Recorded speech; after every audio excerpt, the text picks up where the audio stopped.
बीते रविवार राजधानी रांची के लालपुर चौक पर रात के 12 बजे दो गुटों में झगड़ा हो गया, जिसके बाद गढ़वा के रहने वाले अंकित कुमार सिंह की गाड़ी से कुचलकर हत्या कर दी गई।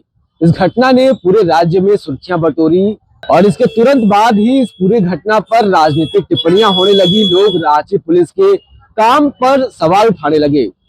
3 दिन बाद आज रांची पुलिस ने इस हत्या में शामिल 3 लोगों को गिरफ्तार किया है। इनके नाम है रमनदीप सिंह, रोशन प्रसाद और दिव्या भारती।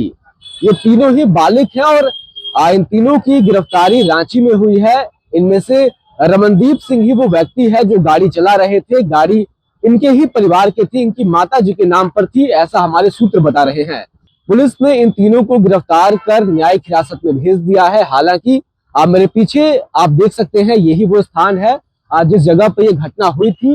मेरे पीछे जो आपको मून बार नजर आ रहा है, इसी में वो सभी लोग पार्टी करने पहुंचे थे और इसी दरमियान दो पक्षों के बीच झड़प हुई, झगड़ा हुआ। पहले सूत्रों के मुताबिक झगड़ा बार के भीतर भी हुआ। कुछ समय के बाद वे लोग बार से बाहर निकल गए और बार के बाहर आप जैसा सीसीटीवी फुटेज में देख पा रहे हैं, बार के बाहर भी काफी समय तक दोनों गुटों में झगड़ा होते रहा। एक दूसरे के ऊपर पत्थर से हमला किया गया, एक दूसरे के ऊपर रॉड चलाए गए और कुछ समय के बाद आप तस्वीरों में देखिए कैसे जो अंकित है वो रॉड लेकर के उस गाड़ी में रमनदीप बैठे हुए हैं और उन पर हमला करने गए। दोनों में झगड़े के बाद रमनदीप गाड़ी को एकाएक अंकित के ऊपर चढ़ा देते हैं और अंकित जो है वो रोड पर ही गिर जाते हैं।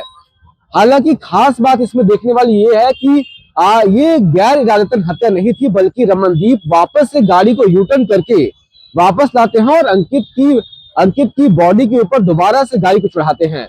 यानी कि वो ये कंफर्म कर रहे थे कि उनकी हत्या, उनकी मृत्यु हो गई है या नहीं, या फिर अधिक से अधिक उन्हें चोट पहुंचाई जाए। पुलिस ने बताया कि अंकित जब अस्पताल गए तब वे उनकी सांसें चल रही थी, लेकिन अस्पताल में उनकी मौत हो गई। उसके बाद अंकित के परिवार उन्हें गढ़वा ले गए, जो कि उनका गृह जिला है। वहां से 0 एफआईआर किया गया। 0 एफआईआर करने के बाद केस लालपुर थाने के हाथ में आया। अब इन 3 अभियुक्तों को पुलिस ने गिरफ्तार कर लिया है और न्यायिक हिरासत में उन्हें भेज दिया गया है। पहले आपको सुनाते हैं कि रांची के सिटी एसपी पारस राणा ने क्या कुछ कहा। जो बार है वहां आए थे, उसमें इनके साथ एक जो इनकी महिला साथी थी, जो जिनका नाम है दिव्या भारती। उनके साथ इनके द्वारा बताया गया कि संभवतः किसी ने उनके ऊपर कमेंट्स पास किए थे और उनके द्वारा जो बताया गया है कि उनका किसी ने हाथ टच किया था।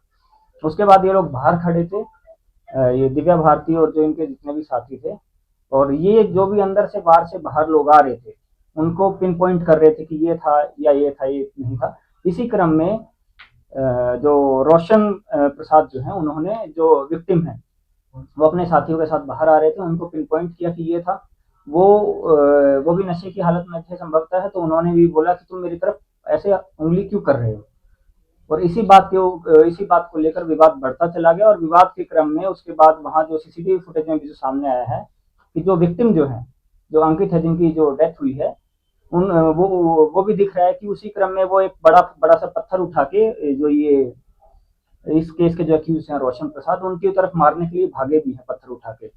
लेकिन आपसी उसी बीच में ये 3 से 4 मिनट की ही घटना है। उसी के बीच में ही लोगों ने बीच बचाव किया, रोका, और जब फिर वो भागने लगे तो भागने के क्रम में रोशन प्रसाद जल्दी से जाके गाड़ी में बैठे और गाड़ी जहाँ वो विवाद चल रहा था उसी वहीं से गाड़ी पार कर दी और उनको गाड़ी से कुचल दिया।